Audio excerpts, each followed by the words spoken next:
हजरात, रमज़ान की आमद है और जितना उसके लिए ज़रूरी है कि हम उस रमज़ान का इस्तकबाल करें और उसकी तैयारी करें, इसके साथ साथ हम सबके घरों में ऐसे बहुत से अफराद होंगे, हमारे वालिदैन में से, हमारे बड़े बहन भाइयों में से, जो कि डायबिटीज़ का शिकार हैं और इस माह रमज़ान में सहरी और अफ्तारी की वजह से उनकी जो नॉर्मल रूटीन है वो बहुत ज़्यादा डिस्टर्ब हो जाती है, जिसकी वजह से उनका जो डायबिटिक कंट्रोल है वो हमारे लिए काफ़ी मुश्किल हो जाता है।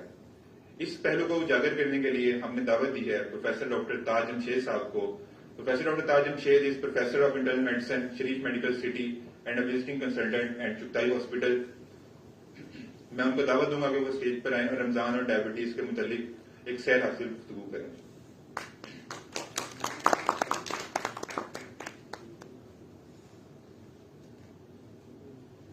बिस्मिल्लाहिर्रहमानिर्रहीम, अस्सलातु वस्सलामु अला खातिमुन नबिय्यीन।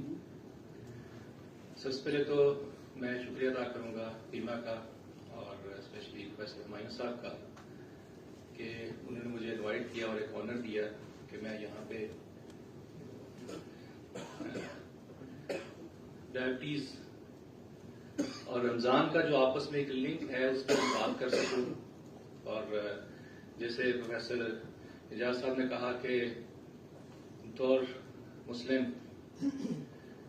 रोजे हम पे फर्ज हैं और इसलिए केबल निकली हुई है, केबल इस पे लैपटॉप की केबल देखनी है।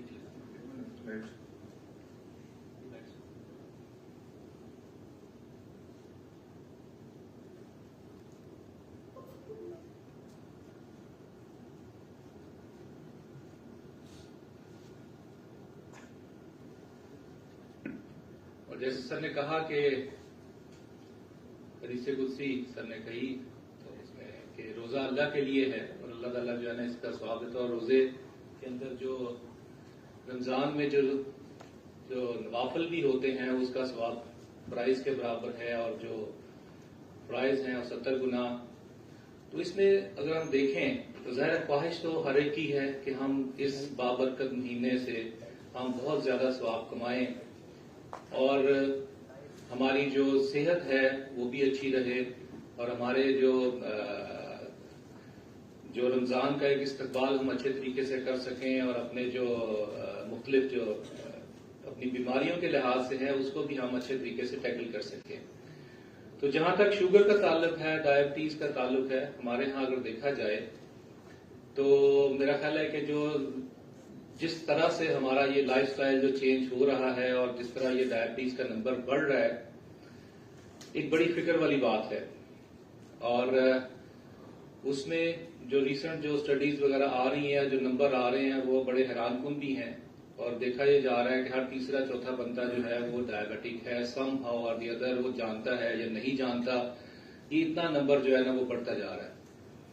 तो जाहिर बात है कि बतौर मुस्लिम जब हमने अपने जो हमारे फराइज हैं वो इसमें रोजा जो जब आता है तो बीइंग प्रोफेशनल हमारे ऊपर भी एक रिस्पांसिबिलिटी आ जाती है कि हम लोगों के लिए कैसे आसानियां पैदा करें। हम डॉक्टर्स हैं तो डॉक्टर्स होते हुए तो हमारे ऊपर तो एक बहुत बड़ी रिस्पांसिबिलिटी आ जाती है कि हम अपने मरीजों के लिए कैसे आसानी पैदा कर सकते हैं, कैसे उनको हम गाइड कर सकते हैं, उनकी जो पूरे जो 30 दिन गुजरने हैं उसमें उनका खाना पीना, उनकी मेडिसिन और कैसे जो है ना हमने उसको अच्छे तरीके से लेके चलना है अपने रोजे को। और इवन ऐसे भी हम लोग देखे हैं कि जिनको बड़ी कॉम्प्लिकेटेड डायबिटीज भी होती है लेकिन वो चाहते हैं कि रोजा रखें और रखते भी हैं रोजा। हम मेडिकली हम ये समझते हैं कि शायद मेडिकली जो भी हमारी जो गाइडलाइंस कहती हैं वो कहते हैं जिनको रोजा ना रखवाएं, कुछ ऐसी कॉम्प्लिकेशंस होती हैं, रोजा नहीं रखना चाहिए, लेकिन वे भी रोजा रखते हैं।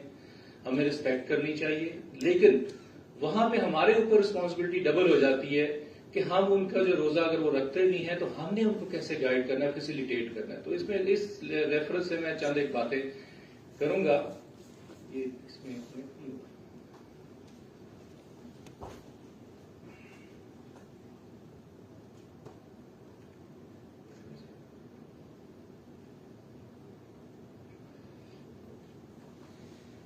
इस प्रेजेंटेशन के अंदर जो ज्यादातर जो बातें होंगी वो बेसिकली आईडीएफ गाइडलाइंस हैं और इसी तरह हमारी Pakistan society of internal medicine है, उन्होंने कुछ गाइडलाइंस दी हैं।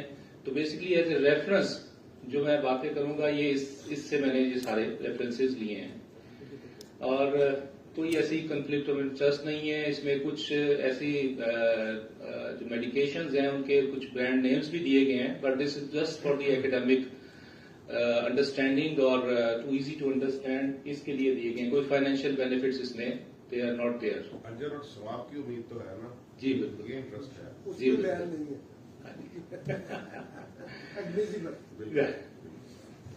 डायबिटीज की हम बात करें तो diabetes is just not a single disease, we call it as a syndrome.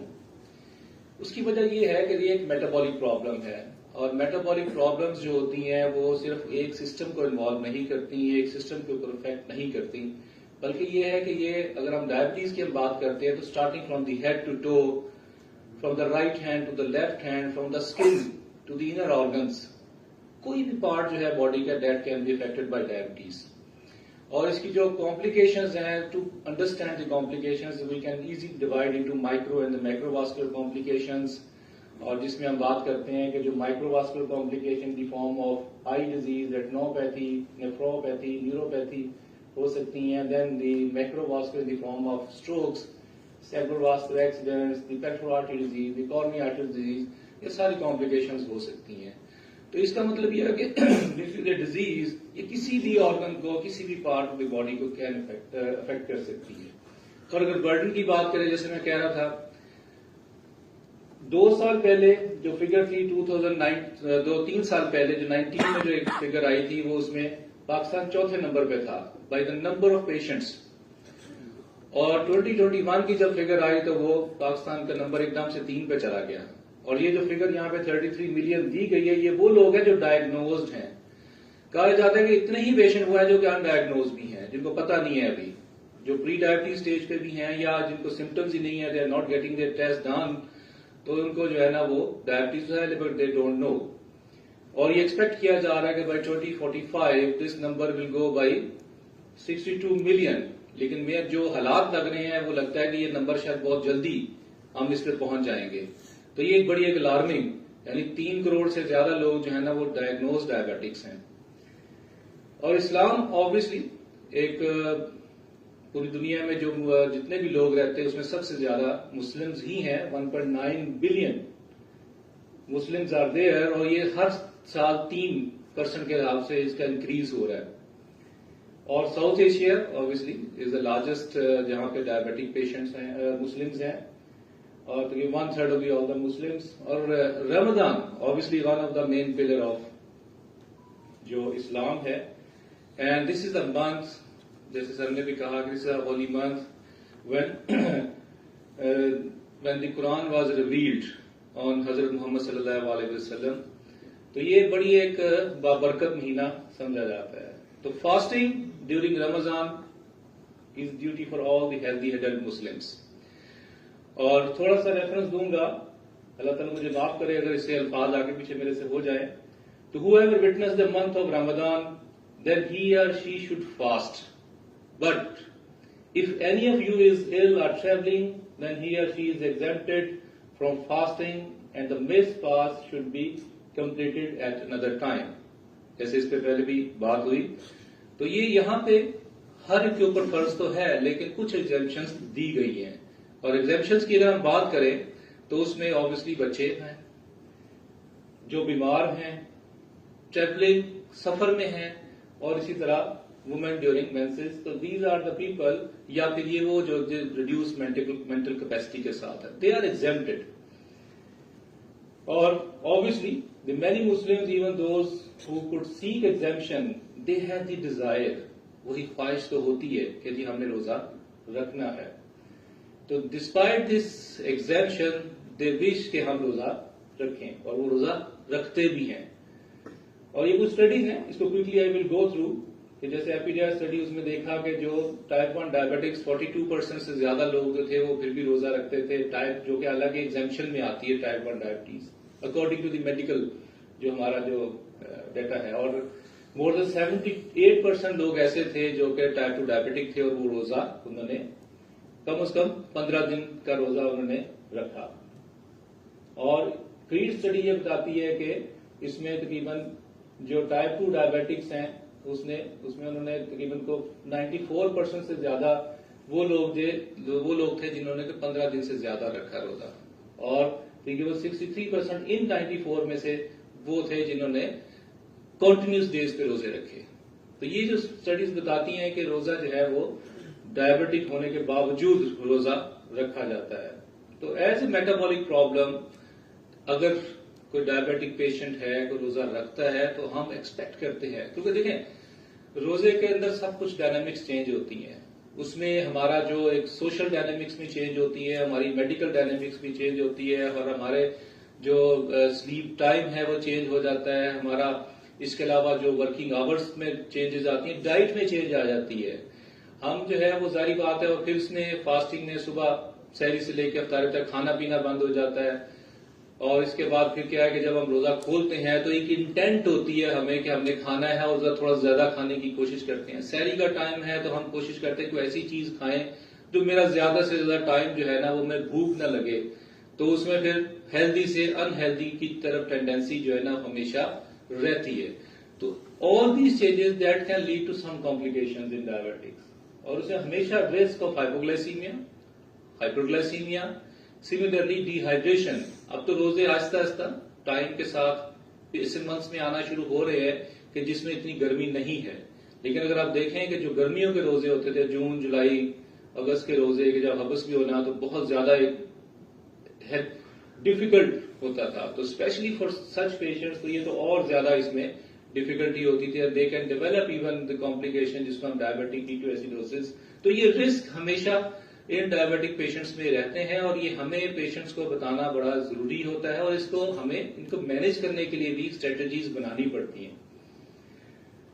इसमें अगर हम बात करें सबसे इंपॉर्टेंट जो कॉम्प्लिकेशन है, वैसे तो सारी हैं, लेकिन जो risk of hypoglycaemia is always given the most importance, सबसे ज्यादा इंपॉर्टेंस इसको दी जाती है, और क्योंकि this is one of the biggest risk. और इसमें क्या है कि this is actually based on patient and medication, कि पेशेंट्स में एक प्रीवियस हिस्ट्री ऑफ हाइपोग्लाइसीमिया उसको हो रहे हैं, थाइट कंट्रोल उसका अगर बहुत ज्यादा है, रीनल डिजीज है, लिवर डिजीज है, फ्राइल पेशेंट है, और मेडिकेशंस में स्पेशली वो पेशेंट्स के जो इंसुलिन ले रहे हैं या स्किडोगॉग्स ले रहे हैं जो कि बीटा सेल्स को डायरेक्टली इफेक्ट कर रहे हैं रिड्यूसिंग द इंसुलिन। तो these are the some factors कि जो हम कहते हैं कि ये हमेशा अपने जहन में रखने चाहिए किसी भी पेशेंट को, if you want to prevent the hypoglycaemia.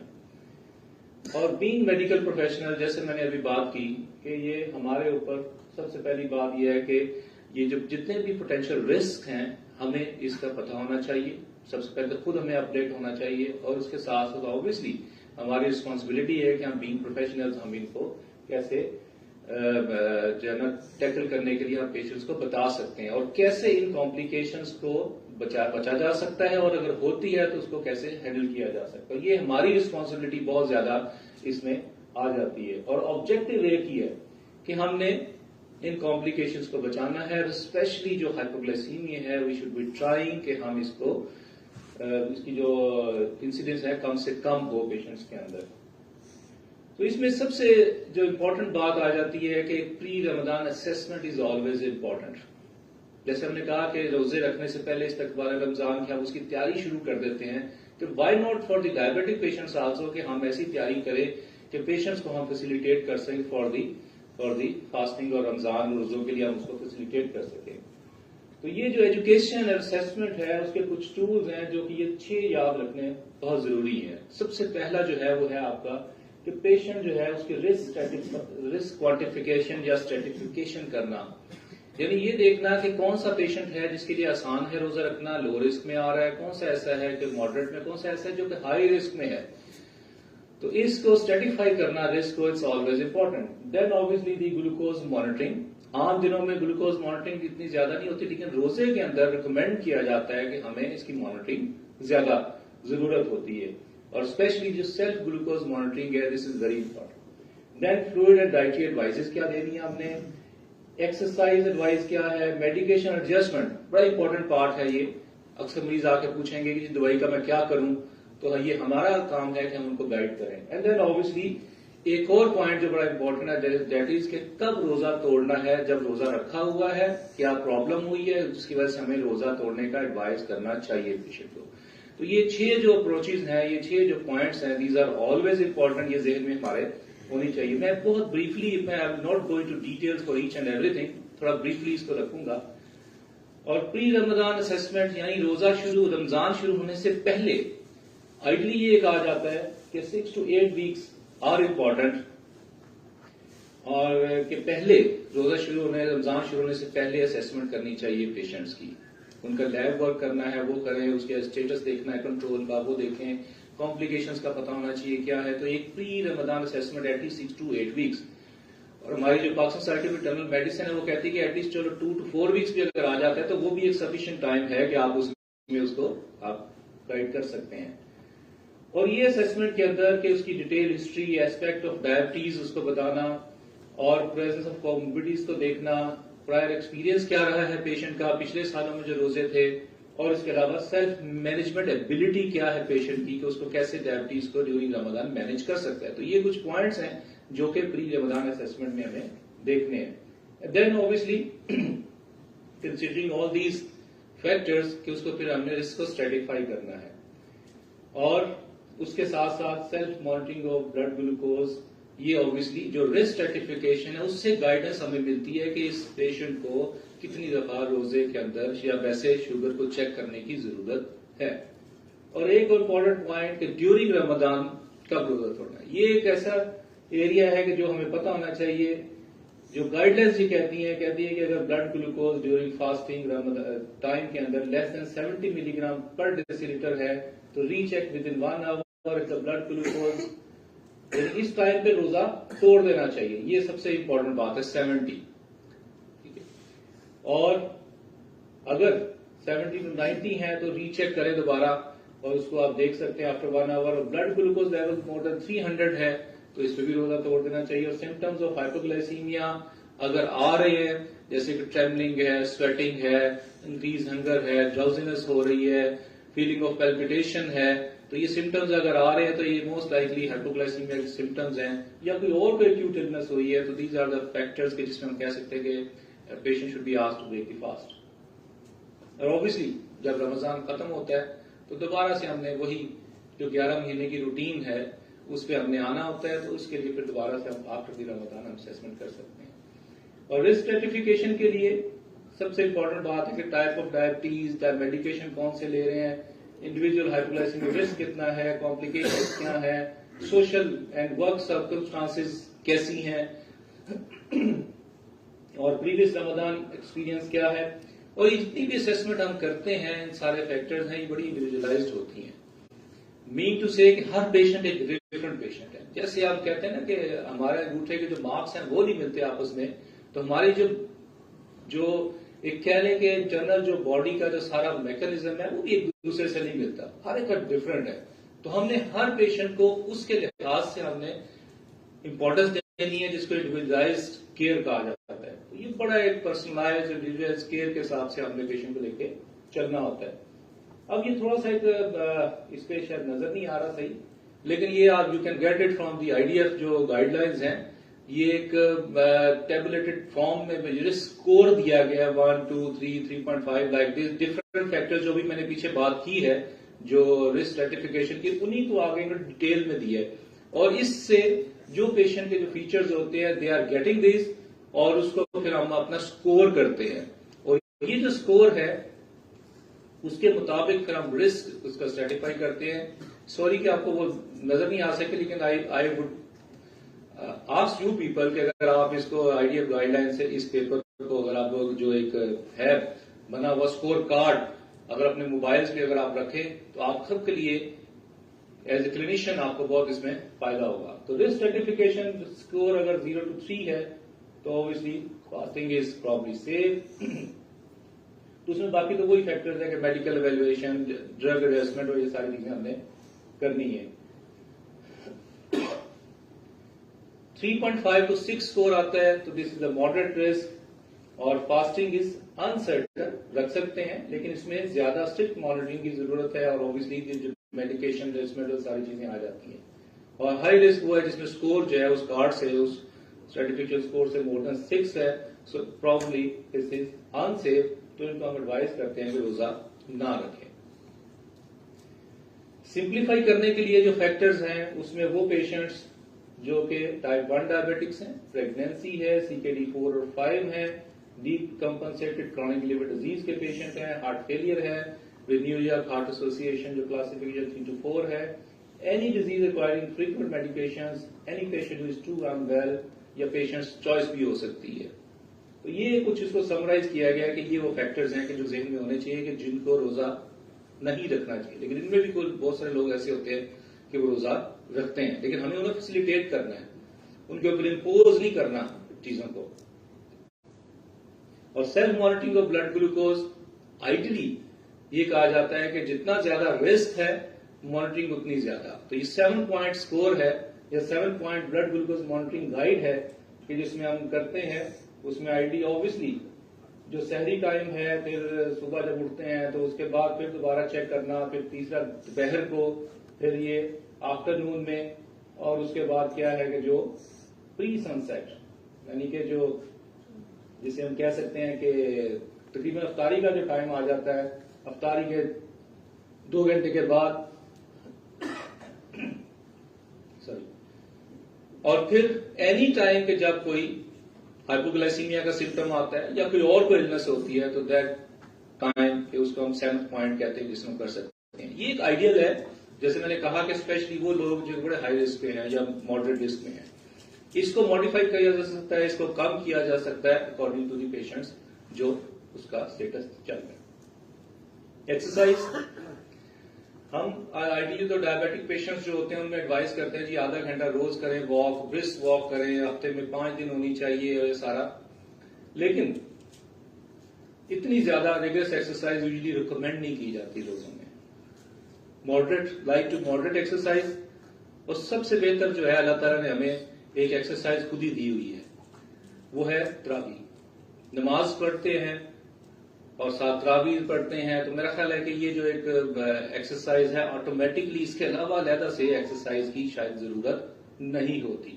तो इसलिए हम ये एडवाइस करते हैं कि ये जो डेली की जो एक्टिविटीज है उसमें अगर तरावी और जो नमाजें आपकी हैं तो सवाब का सवाब है और एक्सरसाइज की एक्सरसाइज, तो यही काफी है। डाइटरी एडवाइजेस ये तो काफी हम देखते हैं, लेकिन उसमें ये है कि डेली जो कैलोरीज है वो बिटवीन सहरी और अफ्तारी, और इसके अलावा 1 to 2 स्नैक्स। स्पेशली ये होता है अफ्तारी करते हैं, तरावी पढ़ते हैं, आते हैं तो फिर भूख लगी होती है, तो फिर उस वक्त भी खा सकते हैं थोड़ा बहुत, लेकिन हेल्दी बैलेंस डाइट, और उसमें कोशिश करें कि शुगरी प्रोडक्ट्स को अवॉइड करें,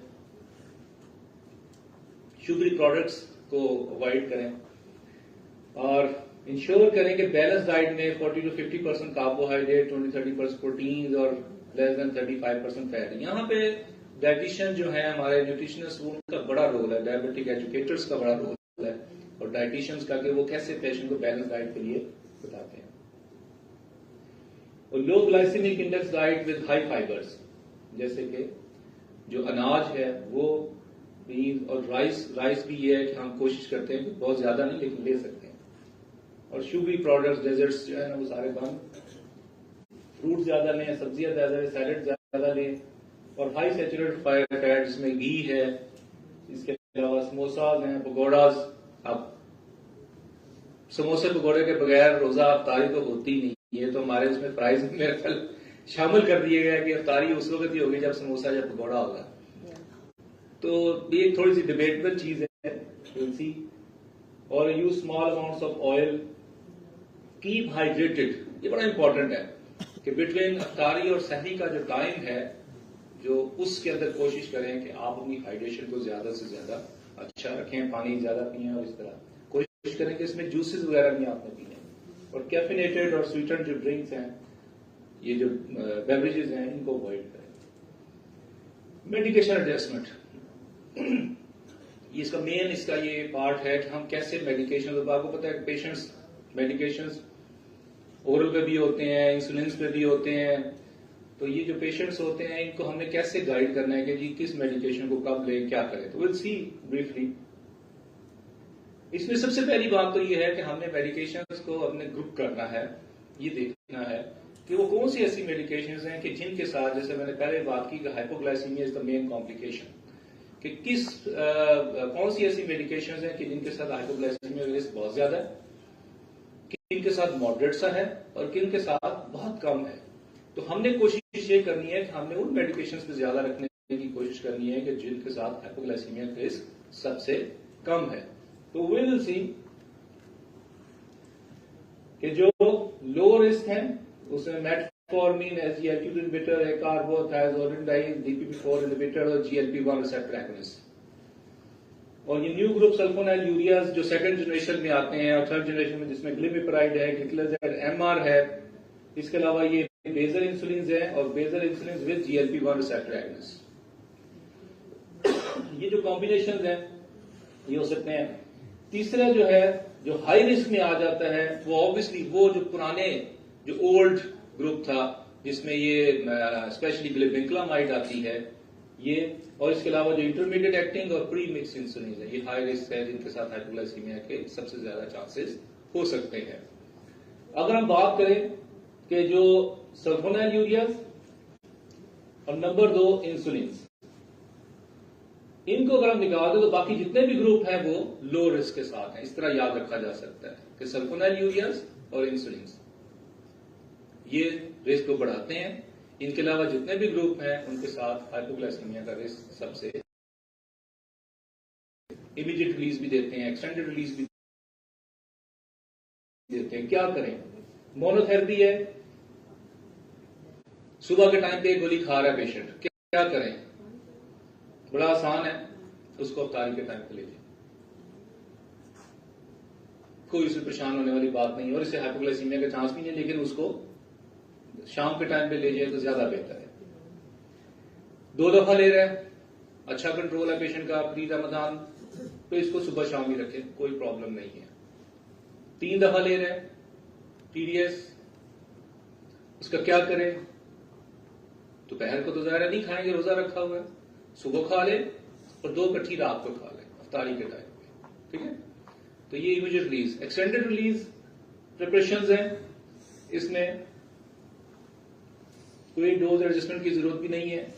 इन सब में आप देखेंगे डोज एडजस्टमेंट की जरूरत नहीं है। ये नहीं कि अगर 500 ले रहा है तो उसको 250 कर दे या 850 ले रहा है तो उसको 500 कर दे, सिर्फ टाइम चेंज हो रहा है अगर जरूरत है तो। और इसमें भी ये कि अगर सुबह और यूजली आप देते हैं एक्सटेंडेड रिलीज तो उसको शाम को कर ले अफ्तारी के टाइम पे, राइट? DPP4 इनहिबिटर्स कॉमनली इस्तेमाल होते हैं जिसमें सिटाग्लेप्टिन, विल्डाग्लेप्टिन, लिनाग्लेप्टिन, ये नाम जो है जस्ट जैसे मैंने शुरू में कहा कि ये not for any specific purpose, just for understanding. तो इसमें this is one of the best tolerated oral anti diabetic drug with low risk of hypoglycaemia, no change necessary, कोई चेंज करने की जरूरत नहीं है। अगर वो सुबह ले रहा है तो सुबह भी कंटिन्यू कर सकता है, अगर शाम को ले रहा है शाम को कंटिन्यू कर सकता है, सुबह शाम है तो सुबह शाम कंटिन्यू कर सकता है, राइट? कॉम्बिनेशन भी तो हैं बहुत सारे। DPP4 इनहिबिटर्स, मेटफॉर्मिन, जैसे ये सिटामैट, एनिसिटाप्लास्ट, ट्रिवियामैट, ये सारे कॉम्बिनेशंस हैं। विल्डा के जो है वो उसमें गैल्जामैट, विल्डेटैम और इसी तरह MXR, इनके जो XR कॉम्बिनेशंस भी हैं। तो इसमें भी हमें कुछ करने की जरूरत नहीं है, कुछ चेंज करने की जरूरत नहीं है। हाँ, ये कर सकते हैं कि अगर सिंगल डोज ले रहे हैं सुबह के टाइम पे तो उसको अफ्तारी के टाइम पे, जैसे मैंने पहले मेटफॉर्मिन के साथ कहा, तो इसमें यही चेंज आप ला सकते हैं, लेकिन डोज कम करने की जरूरत इसमें नहीं है। सल्फोनाइल यूरियाज बात कर रहे थे कि ये मॉडरेट हाई रिस्क में आते हैं। मॉडरेट रिस्क में वो हैं जो कि नए वाले हैं, सेकंड जनरेशन, थर्ड, जिसमें ग्लिबिमराइड, गैट्रेल, यामरेल के नाम से आती हैं और इनेस के नाम से।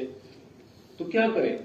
एक पेशेंट है वो सुबह के टाइम पे ले रहा है, उसके लिए ये है कि उसको शाम के टाइम पे ले जाए, स्पेशली वो पेशेंट जो कि अच्छे कंट्रोल के साथ हैं, वो तो ठीक है। जो अच्छे कंट्रोल के साथ ज्यादा है उनकी टैबलेट को हम हाफ भी कर सकते हैं। अगर कंट्रोल पहले ही खराब रह रहा है, पेशेंट की फास्टिंग 150-200 रह रही है, रैंडम से 200-300, तो उसके लिए तो एक ही काफी, उसी को हम शाम को ले जाएं। लेकिन जिसका कंट्रोल बहुत अच्छा है पहले, तो हम हाइपो को अवॉइड करने के लिए हम ये कर सकते हैं कि हम उसको शाम के टाइम पे हाफ कर दें। और इसी तरह अगर पेशेंट सुबह शाम ले रहा है और कंट्रोल इतना अच्छा नहीं है तो उसको सुबह शाम जारी रखें। स्पेशली मैं न्यू की बात कर रहा हूं, ग्रुप की, ग्लेबेक्लामाइड की नहीं। ग्लेबेक्लामाइड को अवॉइड करना है। और अगर अच्छा कंट्रोल है तो आप सुबह की डोज को हाफ कर दें और शाम की डोज उसी तरह रखें।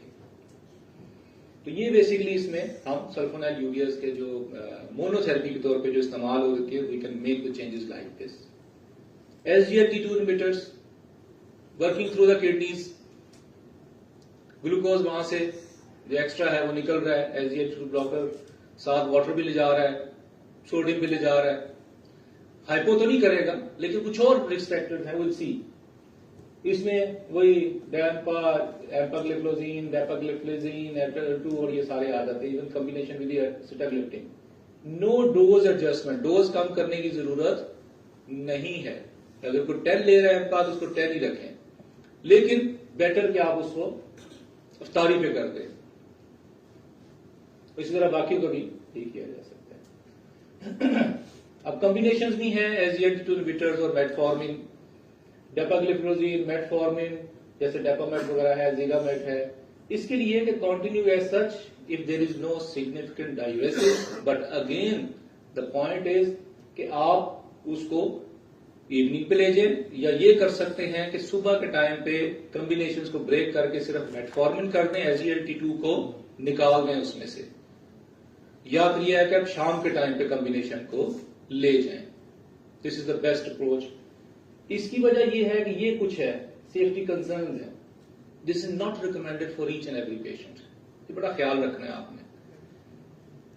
एल्डरली में जो पहले रीनल इंपेयरमेंट के पेशेंट्स हैं, हाइपोटेंसिव हैं जो हो जाते हैं, या हाइपरटेंसिव एंटी हाइपरटेंसिव मेडिकेशंस ले रहे हैं, specially diuretics, risk of dehydration, और जैसे मैंने कहा कि डायरेटिक्स, तो ये वो पेशेंट्स हैं कि जिसमें आपको बड़ा केयरफुल होना पड़ता है। यूरिन के अंदर हम रिकमेंड नहीं करेंगे कि हम इनको SGLT2 इनहिबिटर्स के साथ कंटिन्यू करें या हम इनको दें। ये भी इस्तेमाल होती है, कम हो गई इस्तेमाल होना, लेकिन फिर भी इसमें कोई ऐसे खास चेंज नहीं है। No need of dose change. आप इसको सुबह भी कंटिन्यू कर सकते हैं और आप तारीख के टाइम पे भी इसको कर सकते हैं। पायरिटाजोन्स, पायोजैल, ज़ोलेट प्लस इवन कॉम्बिनेशन। फिर अल्फा ग्लूकोसाइड इनहिबिटर, ये भी बहुत कम हो गया इस्तेमाल होना। इसका भी हाइपोग्लाइसीमिया बिल्कुल नहीं होता, कोई चेंज की जरूरत नहीं है।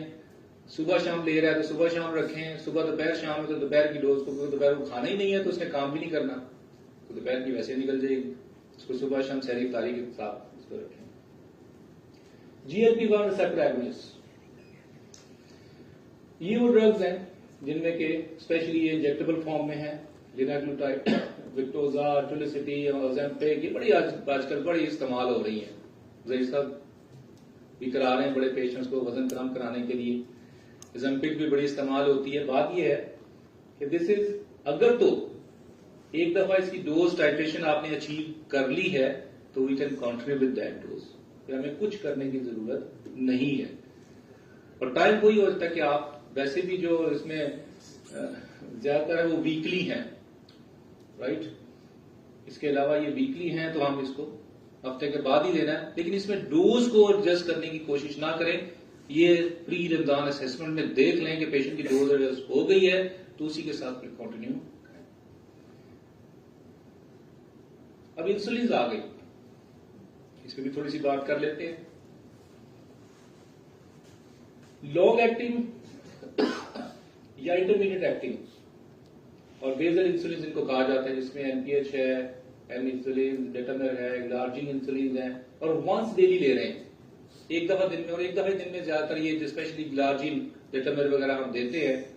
तो इसमें क्या है कि इसकी डोज को, और ये अमूमन आप रात के टाइम में वैसे तो देते हैं लेकिन सुबह के टाइम पे भी पेशेंट्स होते हैं, तो इसको पहली बात यह है कि इसको अफ्तार के बाद लेके जाना है, टाइम इसका अफ्तार के बाद।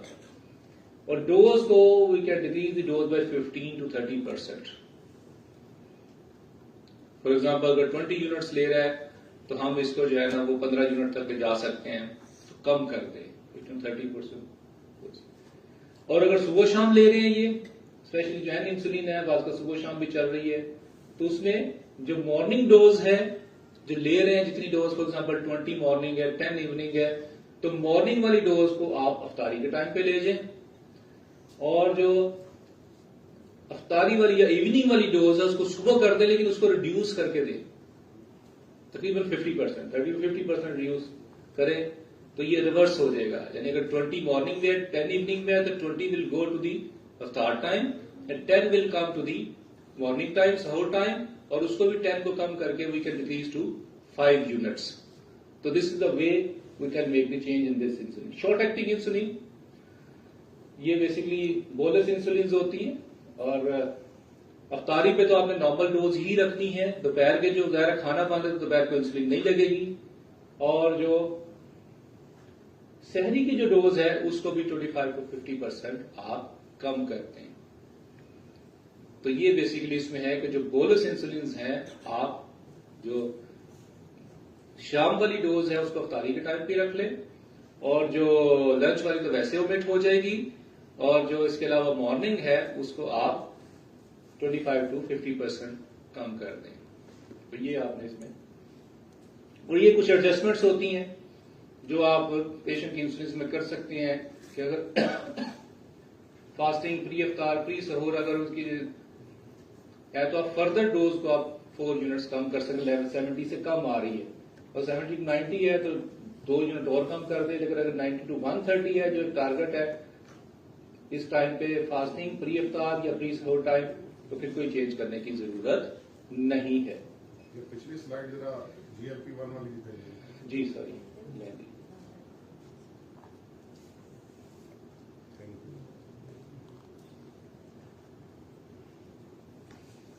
प्री मिक्स इंसुलिन कॉमनली इस्तेमाल होती हैं। ह्यूमुलिन 70-30, मिक्सटार्ड और इंसुगैट 70, ये सारी बहुत सारे पेशेंट्स इस्तेमाल कर रहे हैं। और ये उस वक्त ज्यादा पता चला कि जब ये लिली का जो यहाँ पे जो बनने का सिलसिला बंद हुआ तो पता चला कि बहुत सारे पेशेंट है जो कि ह्यूमुलिन 70-30 पे है, क्योंकि वो बेचारे परेशान थे, पूछते थे कि जी आप क्या लें, पता नहीं आओ। ये भी कुछ पेशेंट्स होते हैं जिनको मांस डेली दे रहे होते हैं, तो उसका सिंपल तरीका है कि उसको प्री मिक्स को आप अफ्तारी के टाइम पे ले जाए, क्योंकि जैसे मैंने कहा ना कि ये हाई रिस्क पेशेंट्स होते हैं फॉर हाइपोग्लाइसीमिया।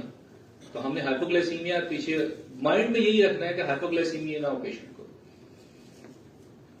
ट्वाइस डेली है, नॉर्मल डोज है अफ्तार, और जो सहरी वाली है उसको 25 से 50% कम करते हैं। तो सहरी की डोज अगर आप कॉमनली अगर आप ओवरऑल देखेंगे तो इंसुलिन की वो हम 25 to 50% वो हम कम करके दे रहे हैं। तो ये बड़ा एक इंपॉर्टेंट पॉइंट है। 3 टाइम्स भी बाज़ होती हैं, तो आफ्टरनून तो खत्म हो गई, और बाकी उसी तरह ही है एडजस्ट अफ्तार, सहूर डोजेस और डोज टाइट्रेशन एवरी 3 डेज। या देखिए ये पेशेंट्स वो होते हैं जो कि वाकई ये टाइप 1 भी हो सकते हैं, और सेकेंडरी टैबलेट के लिए जो टाइप 2 डायबिटिक्स हैं जो इंसुलिन पे होते हैं वो भी हो सकते हैं।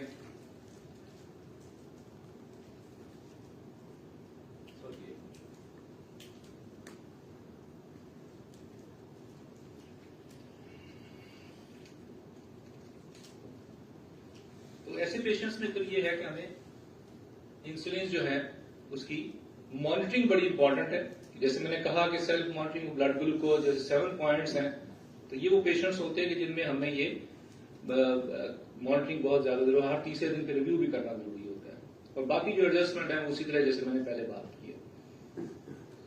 अब कुछ पेशेंट आजकल कॉम्बिनेशन भी आ गए हैं बेसल इंसुलिन के GLP-1 रिसेप्टर एगोनिस्ट के साथ, जैसे इंसुलिन डेग्लूटाइड और लिराग्लूटाइड है, इंसुलिन ग्लार्जिन और लेक्सिजनाटाइड है, ये सरीक्वा और जुल्टॉफी के नाम से जो है अवेलेबल है। तो प्री रमजान फास्टिंग अगर मोर देन 120 और मोर देन दैट, तो सेम डोज में भी कंटिन्यूड।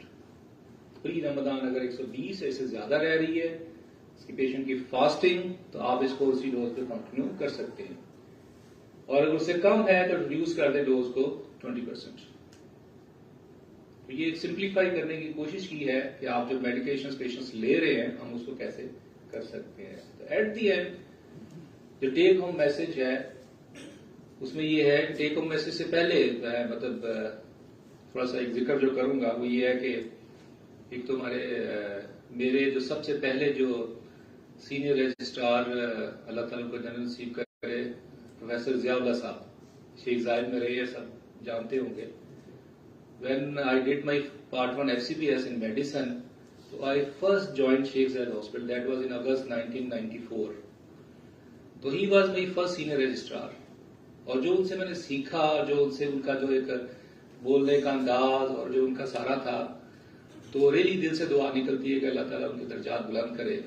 बड़े जबरदस्त आदमी थे। और फिर अभी जो रिसेंटली हमारे जो कुलीग मेडिसिन से हैं प्रोफेसर जीन ताज साहब, वो भी अचानक इस दुनिया से चले गए, अल्लाह ताला उनको भी नसीब करे। तो ये शेख जायद हॉस्पिटल मैं तो समझता हूँ मेरे लिए तो एक फर्स्ट स्टेप था, शेख जायद हॉस्पिटल। और जो मैं मेरे सीनियर्स, मेरे उस्ताद प्रोफेसर ताहिर शफी साहब उस वक्त थे डीन, फिर उसके अलावा एजाज मंद साहब थे गेस्ट्रो में, मुजफ्फर इकबाल साहब मेडिसिन के, सारे मेरे उस्ताद हैं। तो शेख जायद से मेरी एक बड़ी एक, जिसे कहते हैं ना कि पहला स्टेप आपको हमेशा एक अच्छी फीलिंग भी देता है। तो जब हमायूं साहब ने मुझे बताया कि जी इस तरह शेख जायद पे हम ये कर रहे हैं, तो आई वॉज रियली एक्साइटेड। और मैंने फौरन कहा कि मैं बिल्कुल मैं आऊंगा। तो ये मुझे मतलब दिल में था, मैंने कहा मैं आपसे जरूर ये जिक्र करूंगा कि जो आपके उस्ताद होते हैं ना, वो आपके ऊपर अच्छे उस्ताद हमेशा अपना वो बता के नहीं, अपने एक एटीट्यूड से आपके ऊपर एक इम्पैक्ट छोड़ के जाते हैं। और वो जो ये होता है ना, आपका काम होता है कि आप उससे अच्छे इम्पैक्ट को जो है ना वो कैसे कैच करते हैं और आप उसको कैसे उस लेगेसी को आगे लेके जाने की कोशिश करते हैं।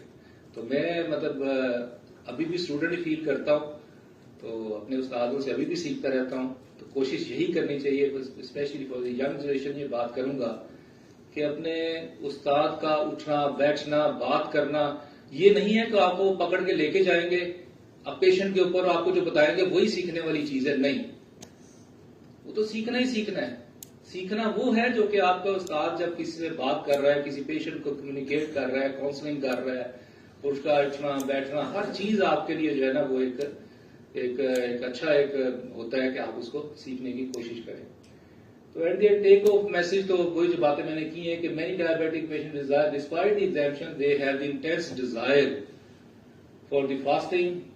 और आइडियली ये है कि तमाम जितने भी ये पेशेंट्स होते हैं they must be assessed at least 6 to 8 weeks but can be 2 to 4 weeks for the structured education. वो जो 6 पॉइंट्स मैंने बताए हैं, स्ट्रेटिफिकेशन और इसी तरह जो आगे बाकी जो हाइपोग्लाइसीमिया और मॉनिटरिंग और डोज मेडिफिकेशन और ये डाइट एक्सरसाइज सारा ये आपने इसमें असेस करना है। और प्री एग्जाम असेसमेंट और appropriate adjustment in the medication is always recommended in these patients. And medicines with low potential of causing hypoglycemia, these must be preferred. And medication adjustment is why to reduce the risk of complications, जो भी मैंने बातें की हैं कि specially hypoglycaemia को हमने avoid करना है और हाइपरग्लाइसीमिया भी कोशिश करनी है कि वो ना हो।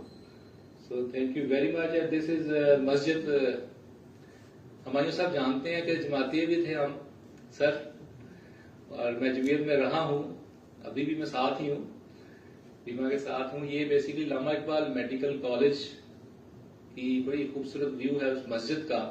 ये न्यू कैंपस जो हमारा, हम थोड़ा सा क्राइम हमारा ओल्ड कैंपस में गुजरा, फिर हमारा नए कैंपस में आया, 3rd ईयर में हम नए कैंपस में आ गए थे। तो यहाँ की नमाजें, रोजे, सहरियां, अफ्तारियां, ज़हीर साहब के साथ भी बड़ा टाइम गुजरा है, हमायूं साहब के साथ भी। हाँ, इंतजार भट्ट साहब, उनका जिक्र मैं जरूर करूंगा कि हमने उस दौर में उनके साथ रहते हुए हमने बड़ी बड़ी अच्छी बातें सीखी हैं। और वो जो है ना वो वाकई एक जिसे कहते हैं ना एक आइकॉनिक पर्सन है इस फील्ड के अंदर, और एज ए सोशल वर्कर जो कार्य कर रहे हैं, अल्लाह ताला उनको और हिम्मत दे। तो वो हमारे साथ होते थे उस वक्त। बाकी तो जमात जमीयत के हिसाब से जो बड़ा एक अच्छी एक्टिविटीज उस वक्त चलती थी।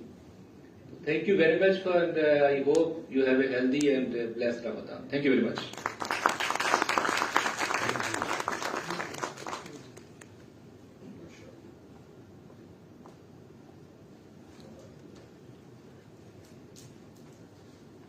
Thank you sir. ये थे प्रोफेसर डॉक्टर ताज जमशेद साहब। और मैं समझ सकता हूँ आपके बहुत सारे क्वेश्चंस होंगे अभी 5 to 10